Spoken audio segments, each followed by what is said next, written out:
Welcome back to what Arty Noobs for General Disturbance. We've come into this game rather suddenly. The game just started and looks like we were asleep during the countdown and we're in action. Well, this is a KV-2. It's the Tier 6 Soviet heavy tank.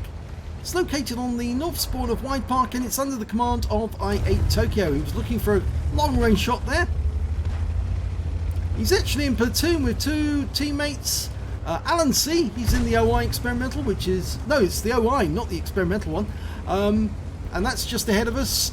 And his other teammate is it Scarborough? No, Espera 90, he's in Jackson.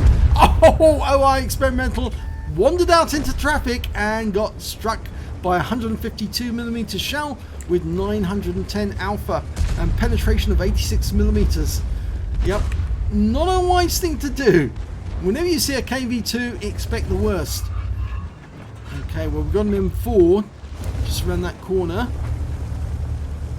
There's a whole bunch of enemy tanks around there. M4, Jackson, P43 Biz. Oh, and a T52 on our side team just made a suicide run through the enemy and got some hits. But I think this is a bit dangerous going through this tunnel. We might get hit. Oh, pull back. Yep, that was the M4. Put a round into us and we've had to use our first aid kit. Might have a shot on him though. No, holding off on that shot. Oh, the AMX CLC. Is he going to pop through? It's good that we bounced around from that M4. Can't shoot at the OI just yet because, oh no, we got a corner of him. Oh, and the T52 just blew up in the cut tunnel. And that Panzer Mark IV is actually getting in the way a bit. He might have two marks on his barrel, but he's just being crowding us out from that tunnel. We managed to get a round into the OI, into his rear. And we're just waiting for the reload to go through. 19.81 seconds is the reload time. It is quite long. But so is the amount of damage that this thing can do. That was the ELC. Now if we push this wreck, we can use it as cover, as a shield from that M4 and might be able to get shots on the enemy. There's the ELC. Go for it. Yes! That's a one-shot kill. Now the thing is, you just need to pick your targets and hit things that you can derp straight away, not have to wait for a reload. That M4's just around the corner. And somebody just fired at us from the left. We've locked on. M4 is toast. So, 3 kills. Now there's a T-34 over there. Oh, two T-34-85s. Just hold back here for the moment. Wait for the reload. There's a Stug there as well. Oh, there's the T-34-85. Ow, and he just hit us. Oh, yeah, the Stug hit us. The M10 hit us. Everyone's firing at the KV-2. Yep, they tend to do that.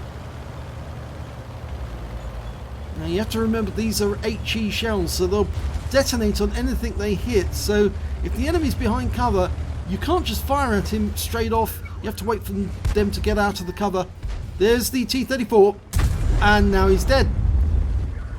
If he'd fired while he was behind the wall, the shell would have exploded on the wall, and then we would have had to wait for the reload. Oh, it's a Stug just hit us. He's got the derp gun, but we're going to reload before he does. Bye-bye. So that's 5 kills. There are still 4 enemies out there. And Alan's... oh, he's moving along the railway edge, the bankment. He's just derped an M10. There's another M10 out there and the enemy Fifi. And I think that iatetokyo wants one of those kills.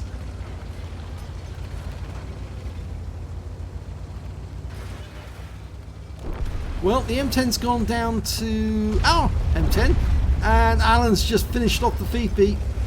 So that's end of game. So Marvin the Martian says fetch. Let's have a look at the end of battle stats. Well, it's a second-class tanker for iatetokyo and the KV-2. He managed to get a Bruiser Medal, Duelist, a Fighter Badge, and a Fighter Effect out of the minor medals, but he did get the High Calibre from that game. He did the most damage in the game overall, and that's because he one-shotted a lot of the enemy tanks out of existence straight away. You can see here the amount of damage, 1,827 hit points. Next high scorer was Alan C with 1,415. Sadly, Espera 90, he only got 510 hit points, but he didn't get any kills before he was wiped out.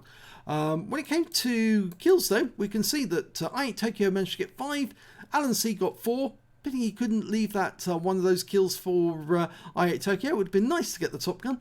And then we've got a few tanks with 2, including, well, it was an enemy M10 who managed to get 3 kills as well. And when it came to base XP, yep, iatetokyo's got the top in all 3 columns, 904 base experience points, 784 for the Alan C, and 688 goes for that Chinu. He fired 6 rounds in that game, got 6 direct hits, 2 penetrations and 4 splash. Damage of 1,827 hit points. He received 8 hits from the enemy, 1 penetration, 4 non-penetrations, and 3 hits as a result of splash damage. He blocked damage of 820 hit points in total, damaged 6 of the enemy, killed 5 of them, and on a premium count he earned 21,847 credits, got 16,386 for personal reserve bonus, 3,277 for battle payments, and total amount came to 55,711, and after repair and ammunition resupply he took away 47,712. He received 904 XP times 4 for the first victory, got a personal reserve bonus, and because he was playing in a platoon from the start, 203 for that. So his total take home on experience points was 6,983 altogether. So a very nice little round vaporizing the enemies. I must admit the KV-2 is a lot of fun for derping, and you really just pick the target and just blast them away. And sometimes it can be fun shooting enemies at very long range when they just don't expect to be hit from that direction. You know, it's so funny to see a tank blow up on the other side of the battlefield when they get hit by a 152mm shell.